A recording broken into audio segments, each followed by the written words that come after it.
back again. Welcome back to the channel. We're on a through hike around about 60 kilometres. I've actually walked to the train station from home, got on the train, come back to a little Essex town called Sudbury. Suffolk town, should I say. I forgot we're actually over the border. I believe yeah, Sudbury's in Suffolk. We've got about 60 kilometres to get back home.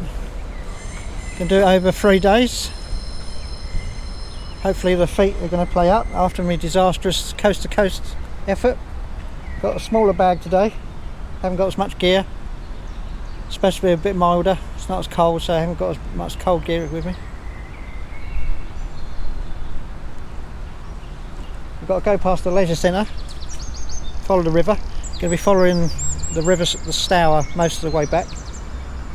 There's some sections where you can't because it's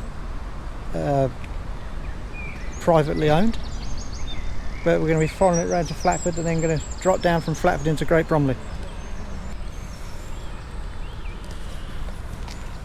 I used the OS app on the PC to print out some maps of the route. Also got the same app on my phone, so you can follow that just in case some of the maps are not quite right. It's pretty simple, not much in the way of terrain. Essex and Suffolk are very flat. There's some slight hills and slight inclinations, but other than that, not a lot. Should be mostly level footpaths as well. Nice easy walk. I've got the Highlander 66 pack on today. It's a little bit smaller than one I normally use. I've got a range of those packs because they are really good.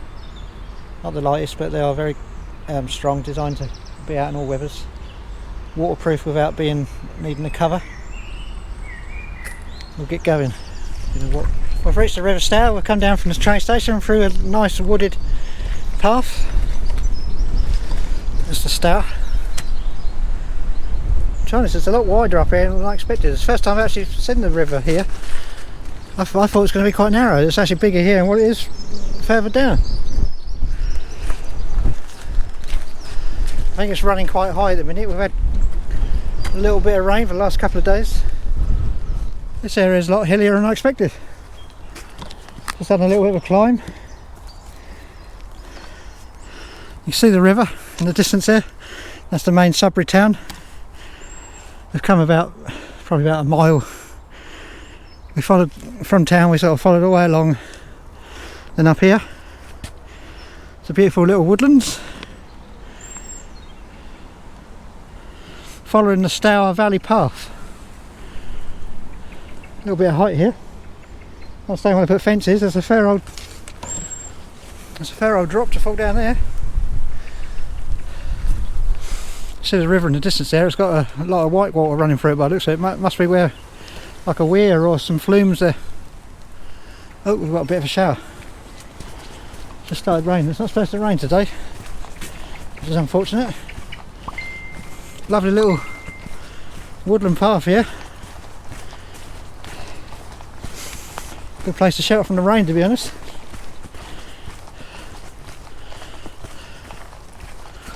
I do love little things like this. Keep going. Move down to the next little village. It's called we're on the edge of a place called Middleton. We've got to carry on heading basically that direction. Some nice views across the hills in the distance there, and that way as well.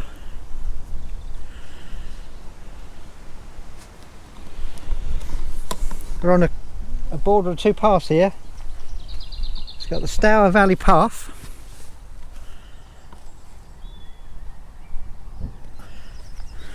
There's another one called the Edmonds Way, but there doesn't seem to be any markings for that. It just says public footpath, which goes down that direction. Comes from up from there. As I mentioned earlier, I assumed, as it's called the Edmonds Way, I assume it originates in Bury St Edmunds, which is quite a distance from here, but you know, it's compared to some of the ways across the country, it's not too far.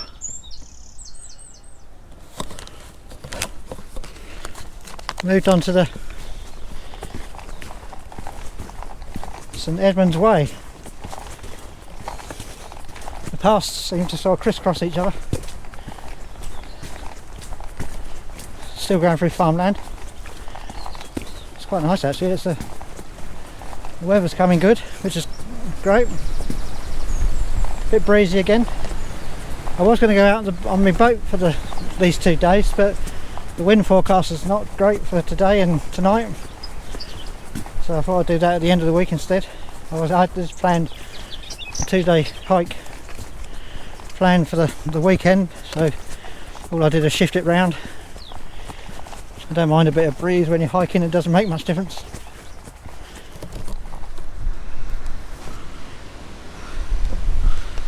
Coming across an old church and a lovely rectory to go with it by the looks of it.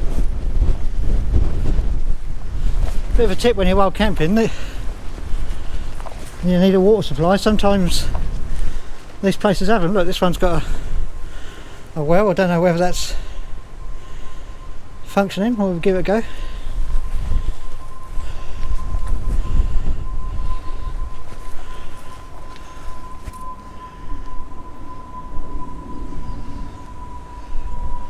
This is North Hinkford Church. Very, very old by the looks of it.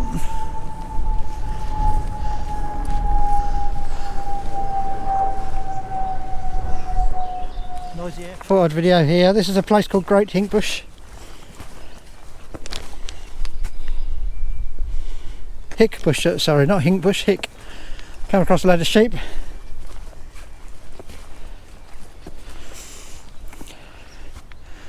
Some horse paddocks is further up there as well. It's like a little tiny hamlet. It's only about 5 or 6 houses if I look at it on the map. Newborn, well, sheep that are a few months old. We'll keep going. Sorry about the tiny little clips and excerpts. Got to be conservative with the batteries. There's trouble with a 3-day camp. I do have my solar panel system and battery pack, so I can do some charging. Haven't used the phone much. The map's quite easy to follow. Just use it for every reference when there's a lot of junctions. This one looks like we go towards a road on this, then head over to the left and then carry on going towards the river.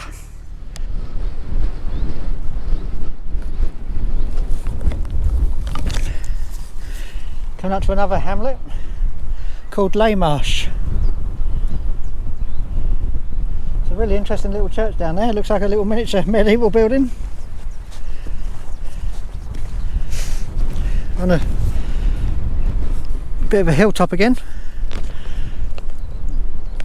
It's much more hilly around this area than I actually expected, which is quite good because that means you get decent views.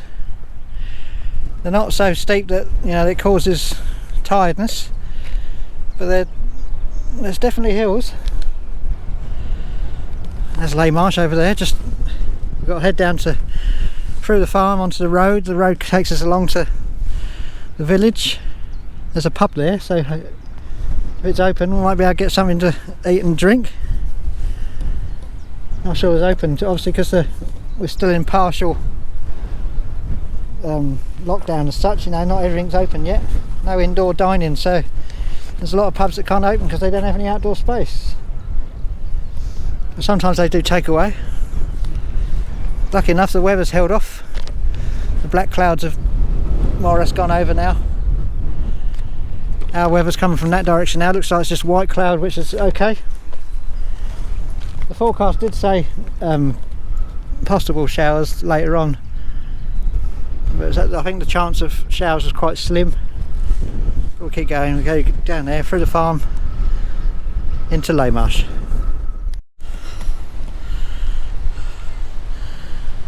We've reached the little church. Looks pretty old again.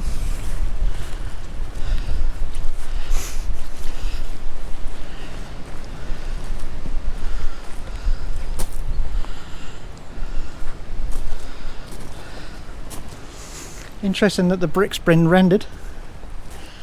I wonder if that's like old rendering or something that's been done in more recent times.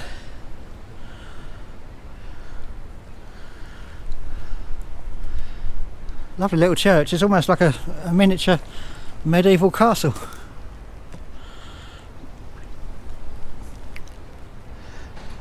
Looks like there's dove coats built into the steeple.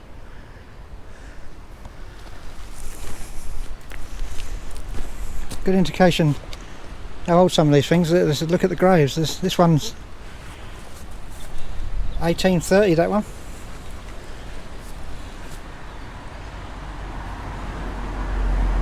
(1896). Pretty damn old.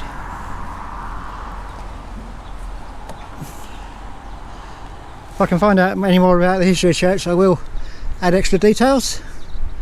In the meantime, we'll carry on.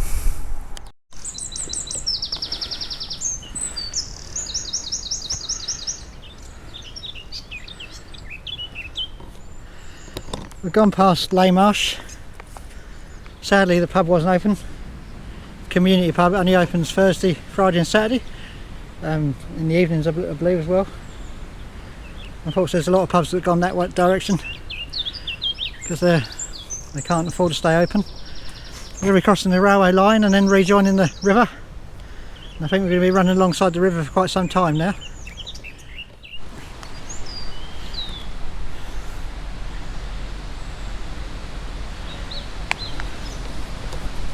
Mixing up with the natives again.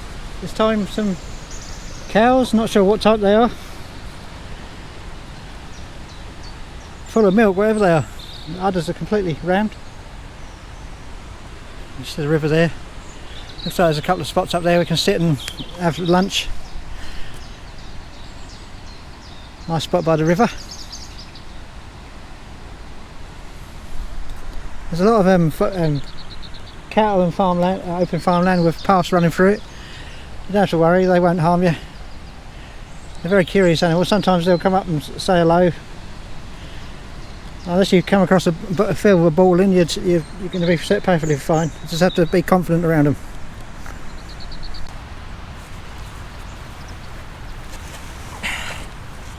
Stopping for a quick snack stop. Seems a decent place. The river's still pretty wide at this point. I'm still quite shocked by that because obviously this is nearer the source than what I'm used to, so the river's in better condition here than what it is at Flatford and Norfolk. I know there's a kayaking event that happens once a year. It's called Sudbury to the Sea. Basically they start at Sudbury and kayak all the way down to Flatford and Norfolk where I normally launch. There's a campsite halfway called Rushbanks Farm. I think that's where they stop overnight. It's quite a good event. I don't know if they do it for charity or just for the fun of it. I don't know. I'm not sure if it'll go ahead this year because obviously COVID regulations, but who knows. Be quite a nice paddle, I think.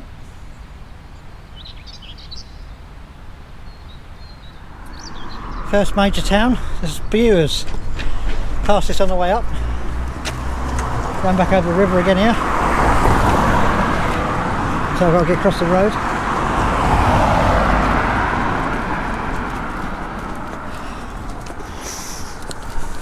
Stopped here on the train station on the way up. We're sort of like on the edge of the Essex-Suffolk border here. We're sort of like crisscrossing between the two.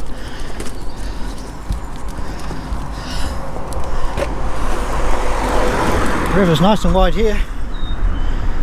Lovely riverside properties here.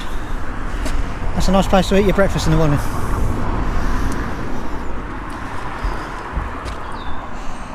It's very wide.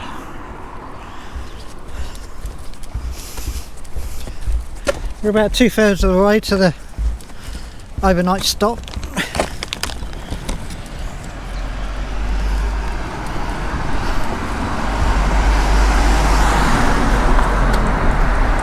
Keep going. Coming up to another small town. This one's called Wormington Bridge. This is one of the tributaries of the Stour. It's not actually the Stour itself, it's one of the little offshoots. Lovely little town. Little village coming up. Another hamlet, I suppose you call it.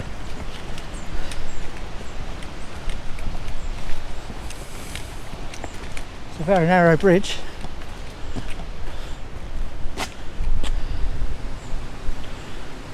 Keep going. The wind's not letting up, it's getting stronger if anything. We've gone through a couple of miles of more or less featureless farmland, but we're getting there. Got some new cows. Like a rustic colour, I've never seen cows that colour before. I assume that's a beef herd. Some young ones there, it's good to see. We're heading, the next big stop is Nyland. 2 or 3 miles as yet though. It's more or less sort of like farm tracks all the way there, more or less, I think. But we'll keep going.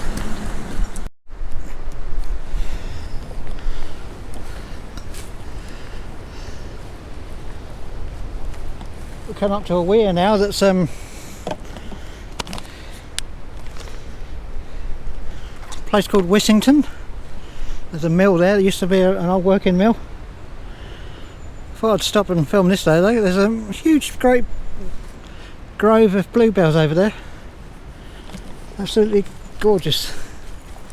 We've got a bluebell wood near ours, but unfortunately it's shut at the moment. Look at that, that's absolutely amazing. There's bluebells as far as you can see. All in the woodland there. Managed to get a bit closer. Absolutely gorgeous.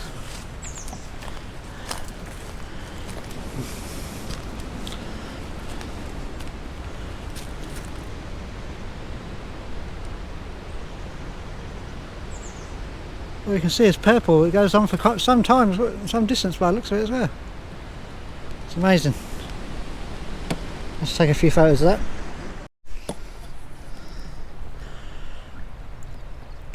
That's Wissington Mill. No access there. Private residence.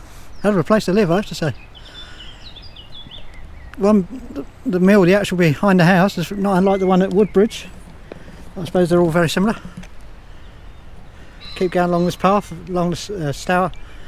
I think it's a Stour pathway.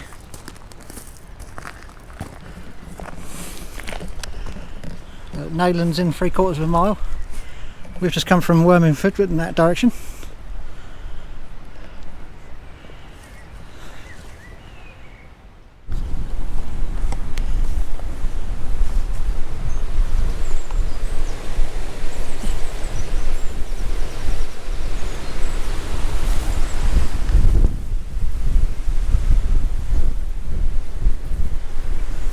Seen a lizard in this country for years. Obviously normally get away from you before you can get a chance to capture them. This is the village of Nyland. It's like going back into time, going into these sort of places. Most of the Suffolk and Essex villages are like this. If I turn around you'll see. Exceptionally old buildings.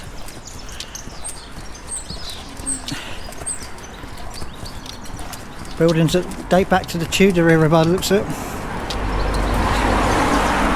They always look as though they're going to fall down, leaning in funny directions.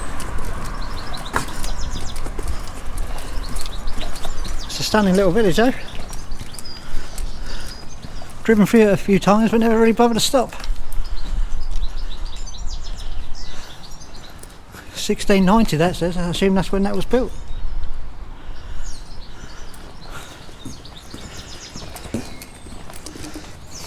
Another village that's not far from here called Lavenham. It's very similar but bigger. It's like a smaller version of Lavenham really. If you ever get a chance to visit, give it a go.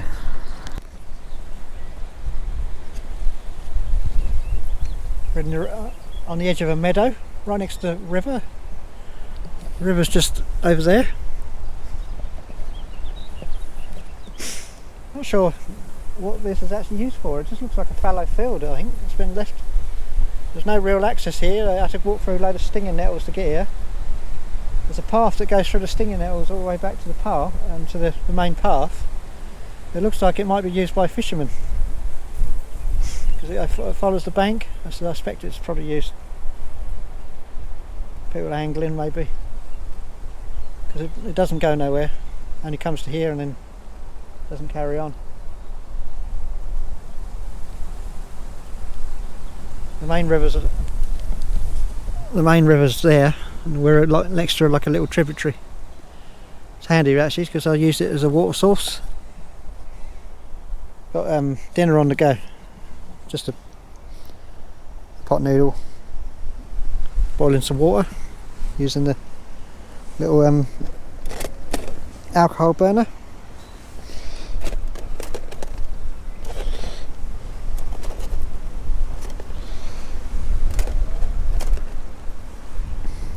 Put the bag there because there's a bit of a breeze coming through. Got some sweets for tonight as well for dessert. Not that hungry to be honest. I've been nibbling on snacks throughout the day. There's some deer that are rolling around the meadow. If you can see, make it out in the distance. There's 3 or 4 of them. They sort of like just keep wandering around. There's like a little woodland on the other side. I think that's probably where they probably live in there, and they probably come out here to feed.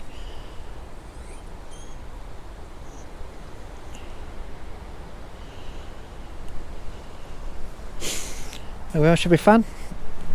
Get back to it, get some grub in me, start setting the tent up.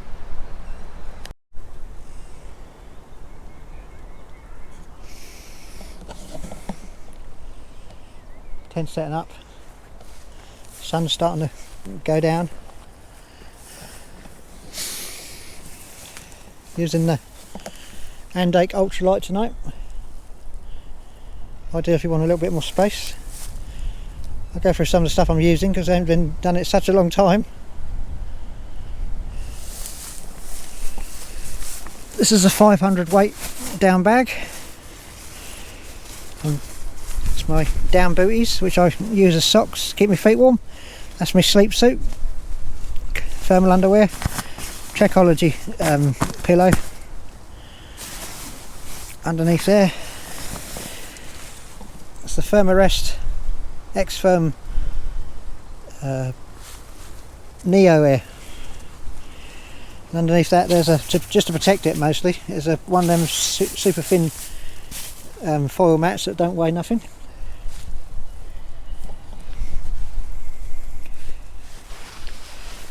The bag will go there. The stuff there's plenty of room in the back there for all your clothing and stuff once you take it off. You don't see these tents very often. I don't know why really, they're really good. They're very light, only 1.2 kilograms I think it is with all the accessories. Still nylon. I've camoed it up a touch just to make it a bit less obvious. But it works quite well in this situation because of course if we're in a grassy meadow, from a distance it'll blend in quite well. I've had my dinner. I'll have a hot drink later. Once the sun goes down, I'll be getting in the sleeping bag. There's no point sitting around. The